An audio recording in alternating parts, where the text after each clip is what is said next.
এখন আমরা যেহেতু বাঁচা মরার কথা হচ্ছে তো একটা আধ্যাত্মিক গান করছি আমি বাবার লেখা পাখি খাঁচা ভেঙে উড়ে গেলে এই গানটি করছি রুনা আন্টির গাওয়া এবং সুবল দাস ওনার শুনি তবে এই মাটির কায়া মিছে মায়া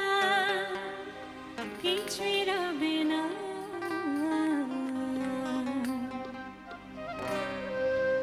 খাঁচা ভেঙে উড়ে